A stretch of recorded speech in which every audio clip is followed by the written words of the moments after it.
Assalamualaikum warahmatullahi wabarakatuh. Kembali jumpa bersama aku ya teman-teman. Di video kali ini aku akan membahas tentang tips menghindari orang yang iri, dengki, hasut pada kita ya teman-teman.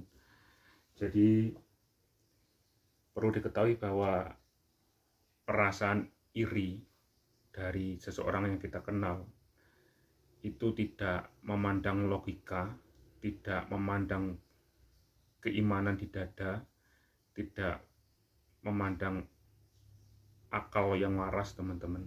Kalau ada orang ataupun kita sendiri yang iri pada orang lain atau orang lain iri pada kita, meskipun kita berdua ini memiliki banyak kesamaan teman-teman, barangkali hobinya sama, organisasinya sama, komunitasnya sama, aliran politik atau partai politiknya sama, atau memiliki kesamaan-kesamaan lain teman-teman, itu semuanya akan mentah teman-teman ketika kita atau salah satu dari dua orang yang memiliki kesamaan tersebut memiliki rasa iri, rasa dengki, atau hasad teman-teman ya. Terus bagaimana cara menghadapi dan menghindari orang-orang yang mengalami penyakit hati tersebut teman-teman, perilaku yang tercela ya. Kalau iri, dengki, hasad itu barangkali masih bisa tersimpan di dalam hati. Untuk perilakunya itu, perilaku iri itu bisa mencaci, bisa melotot matanya, bisa membuang muka, atau perilaku-perilaku buruk teman-teman. Tapi kalau masih disimpan di hati teman-teman, dan dia pandai untuk menyembunyikan, misalkan saat ketemu kita atau saat melihat kita dia langsung menjauh, menghindari agar perasaan irinya tidak semakin menjadi-jadi, itu masih mending teman-teman. Tapi kalau perasaan iri di dalam dada itu sudah dikeluarkan dalam bentuk tindakan, mata melotot, terus mulutnya keluar kata-kata kasar, menyindir, yang bikin jengkel, perilakunya juga nggak mengenakan gitu ya, misalkan mengotori halaman rumah, kemudian menggeser tempat duduk kita, atau hal-hal yang memuakkan dada, memuakkan hati kita teman-teman. Itu beberapa contoh sifat iri dalam hati yang dilakukan secara nyata dalam bentuk perbuatan teman-teman. Untuk menghindari atau menghadapi orang tersebut teman-teman, ya sebagaimana kita agar tidak iri pada orang lain teman-teman, kita juga melakukan hal sama ketika menghindari orang yang iri pada kita teman-teman. Kita palingkan wajah kita, kita pergi teman-teman, daripada kita nanti ikut tersulut emosinya, ikut menindas dia, ikut mengintimidasi dia, ikut terpancing mainan kedengkian hati dia teman-teman. Lebih baik kita menghindar, lebih baik kita menundukkan pandangan atau menoleh gitu, atau langsung mengangkat kaki dalam arti sebenarnya, melangkah pergi teman-teman. Seperti itu adalah salah satu kunci agar kita selamat, agar kita bisa menghindari, agar kita bisa menghadapi dalam tanda kutip orang yang iri, dengki pada kita teman-teman.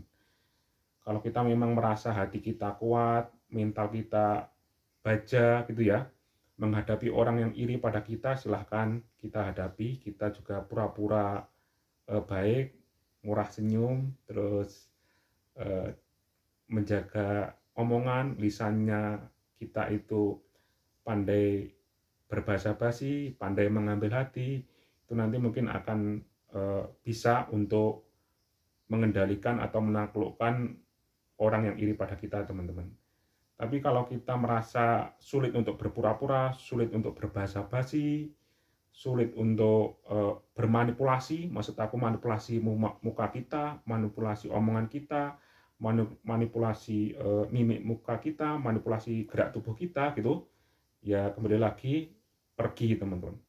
Menunduk pandangan, bukan berarti kita kalah ya kalau menunduk ya, bukan berarti kita kalah, menyerah, atau semacam membuang muka, bukan.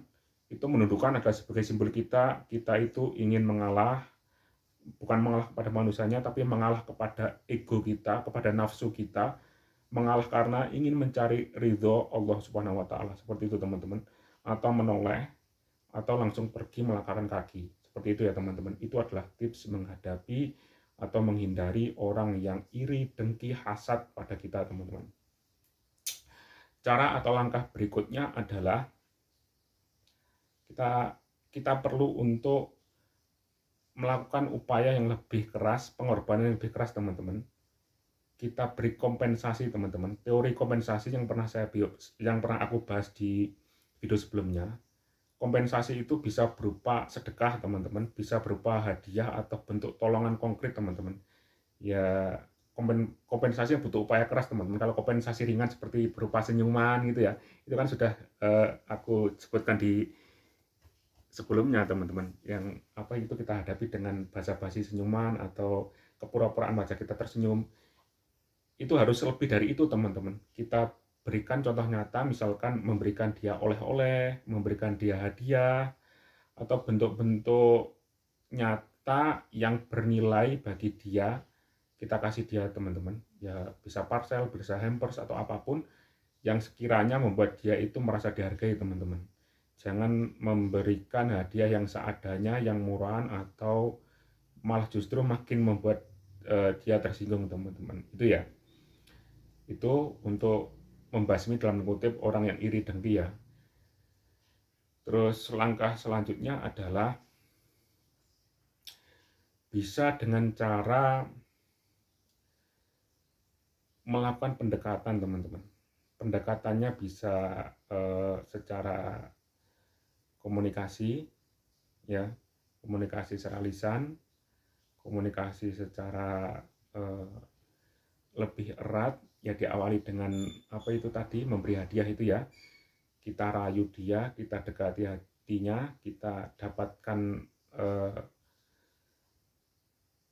keridhaan dia atau kerelaan dia untuk menerima kita apa adanya gitu ya.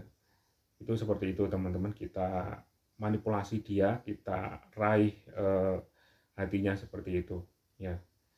Terus langkah berikutnya untuk menghadapi atau menghindari orang iri adalah kita juga jangan semakin membuat mereka itu gila, teman-teman. Semakin agresif, semakin gila, semakin, kalau bahasa Jawanya menjarak ya. Menjarak itu seseorang itu sudah marah, sudah jengkel pada kita, terus semakin kita buat jengkel, semakin kita buat marah, itu namanya jarak. Ibarat kata, seharusnya api itu kita padamkan, malah kita siram dengan bensin, bukannya mati, malah mau semakin membesar ya.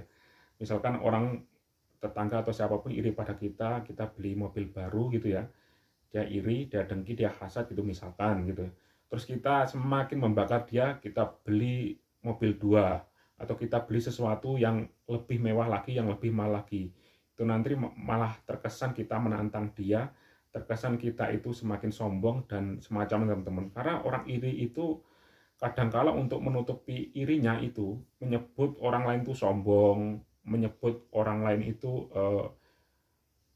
riak, pamer, menyebut atau ngata-ngatain orang lain itu tidak mau bergaul atau semacamnya. Padahal kan nggak semacam itu. Padahal itu umpama orang-orang yang diiri atau diirikan atau didengki atau dihasati itu didekati atau diajak komunikasi, sebenarnya masih bisa untuk berbicara bersama, teman-teman. Berhubung barangkali mereka itu ragu, mereka itu malu, mereka itu rendah diri, akhirnya terjadi kesenjangan, teman-teman. Dan itu nanti kalau dibiarkan akan terpendam bagaikan bara di dalam sekam, teman-teman. Suatu saat akan meledak, akan membakar semuanya, teman-teman. Seperti itu ya. Itu dulu, teman-teman, video dari aku. Semoga video ini bermanfaat bagi kalian, terutama bagi aku sebagai bahan evaluasi, sebagai bahan renungan, sebagai bahan introspeksi bagi diriku sendiri. Terima kasih menonton. Terima kasih sudah menonton. Jangan lupa tonton video-videoku yang lainnya untuk mendukung aku semakin produktif, semakin kreatif, semakin percaya diri untuk membuat konten-konten berikutnya. Wassalamualaikum warahmatullahi wabarakatuh.